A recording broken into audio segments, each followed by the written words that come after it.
In today's video, I'm going to teach you how to add a shopping cart icon display on Squarespace.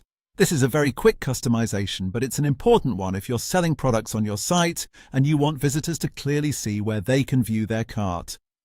Adding the cart icon to your header makes your store feel more complete, and it also helps customers move through the shopping process more easily. To get started, open your Squarespace website dashboard and go to your website. From there, click Edit so you can begin making changes to the live site layout. Make sure you're in the correct site area before continuing, since this option is located inside the header settings.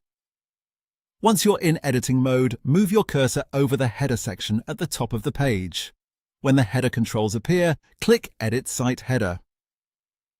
This will open the settings panel where you can customize what appears in your site's header, including navigation elements and store-related options. Inside the header editor, look for the option that says Add Elements and click on it. This area allows you to choose which features are displayed in the header. If your site has commerce features enabled, you should see the option for the cart icon here. Now simply enable the cart icon. Once it's turned on, Squarespace will add the shopping cart display to your header so visitors can easily access it while browsing your site.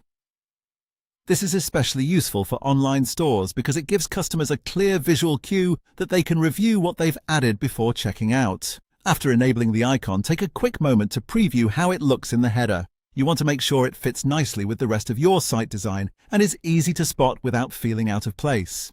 If your header has several elements already, this quick check can help you confirm everything still looks clean and organized. When you're happy with it, click Save to apply the change. And that's it. Your shopping cart icon is now displayed on your Squarespace site.